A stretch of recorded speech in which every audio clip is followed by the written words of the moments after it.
We are live. Welcome, everybody. I'm going to talk about one thing, a mindset shift. You can call it a change in perspective. If you take notes, learn and adapt and implement, you will onboard more clients, get more sales in less time with a greater frequency. Stay tuned. To make this real, I'm going to tell a true story about my client, Kim. And you may be able to relate to her. Kim delivered high value to all of her clients. Her skill set level, I would give her probably about a 9.5. Very seldom do I give someone a 10. She was confident in what she did, but she lacked confidence because she lacked know-how in the sales process. You ever feel a sense that you're not wanting to feel salesy or pressure someone? That's where Kim was. And because of that, her prospects and her customers, her repeat customers, smelled the fear. They knew that she delivered value, but they used that as leverage to get discounts from her for her to add services to what she was providing. She developed leaders within organizations. And Kim had been experiencing this for day after day, week after week, month after month for several years. And one day she saw some of my content. She reached out and we had a conversation. And I said, before we start, I'm curious, what made you want to reach out to me? And she said, well, I hate sales. Can you relate? I hate sales. And I have a sales cycle and I asked her some additional questions. I have a sales cycle that's about 6-7 months. And I said, well, tell me a little bit about what's going on. And she went into great detail and length about the conversations she was having. She was getting ghosted with prospects. She was following up and following up and following up. Have you been there? By the way, if you have to follow up after an initial conversation, you're doing the process wrong. Always end a meeting with a meeting. It's okay if you're in business development to follow up and follow up. That's part of what you do. But if you actually have a prospect who is interested in you and you have a conversation, you shouldn't have to follow up anymore. You should always have a time and date in the calendar, a next meeting with what's going to be discussed and who's doing what when between this meeting and that meeting. They should have skin in the game. Okay. Now, I just went down a rabbit trail, but that's some additional information. Remember that. End a meeting with a meeting. So as I'm talking to Kim, learning more about her product, I'm thinking, man, that's a long sales cycle for what she does. So we talked. She became my client. And she said, Chaz, I have this client meeting. They're a former client, but they want to use my services again. She says, I'm really nervous. And she told me about how in one of the conversations, well, she said, and actually not, because they had worked with her time and time again. That's a good sign that they're happy with you and the value that you bring, okay? And she said, I'm nervous about my meeting tomorrow. And I said, so tell me what happened before. She said, basically what I was telling you. I give them a price, it's a fair price, and then they go back and forth, they discount me, they ask me to add services, and I usually capitulate. And that's not good, because now you're having a relationship that's like, okay, here's the customer, here's you, okay? You're equals. She was acting subservient. Oh, thank you so much, Mr. Prospect, because she didn't want to sound salesy. What you should be doing is, let me make sure I have the mic here. What you should be doing is you're equals, but you are the authority. That's the mindset shift. That's the perspective change that you have to have. And you go for no.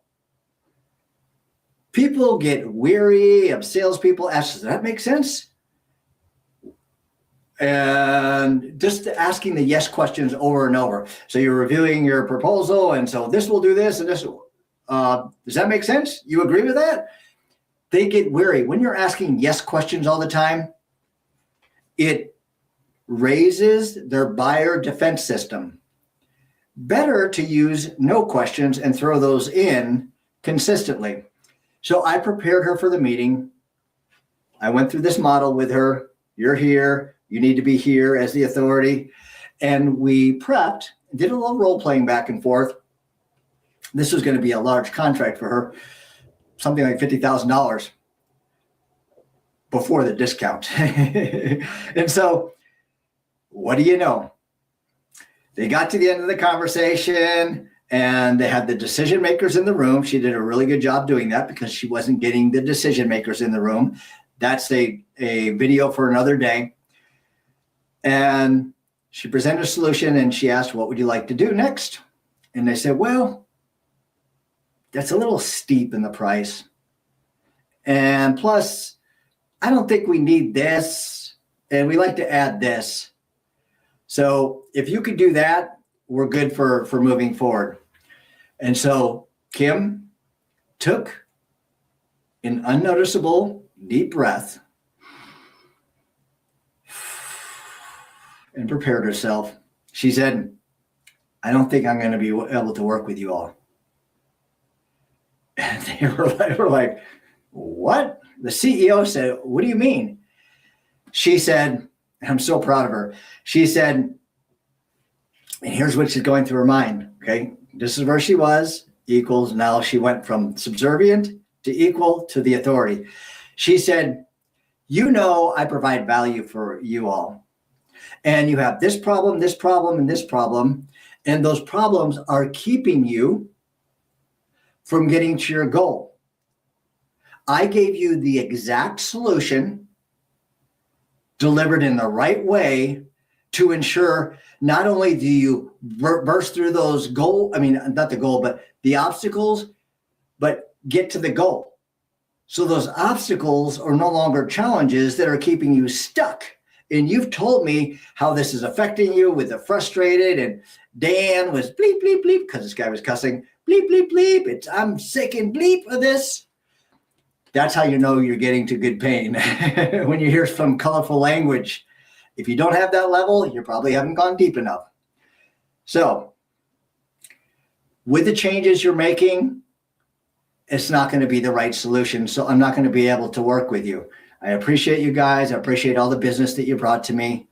And so the CEO said, let us give you a call right back. Give us 20 minutes. And so Kim got off the live meeting. And 10 minutes later, do you want to guess what happened? She received the contract in the email with an apology from the CEO. And she never had a problem with that company ever again. And they continued to work with her, and they agreed to start paying her what she was worth. And they even told her, it's like, you know what? I don't know what changed in you, but we like it and you are worth it. That's what the CEO said after that engagement. Now check this out. By the way, I have a book that goes into depth on sales processes and whatnot, complimentary for you. It's called the B2B Blueprint to Predictable Sales. And if you're on YouTube, the link to the book is complimentary. You can access it. If you're accessing this on Facebook or LinkedIn, just send me a DM. I'd be happy to get you a complimentary copy of the B2B Blueprint to Predictable Sales. So what happened with Kim? She stopped being subservient or equal. She was the authority. Her sales cycle went from 6 to 7 months to 3 weeks. Seriously. She didn't have to follow up because she ended every meeting with a meeting. She got decision makers in there, and she learned to go for no. That's exactly what she did. She didn't do it perfectly, and that's okay. It's not about the perfect execution. The biggest battle you have is up here. And if you don't show up as the authority, then you know what? They're going to ghost you. They're not going to take you serious. They're going to look at you as someone who's a pesky salesperson who always follows up all the time.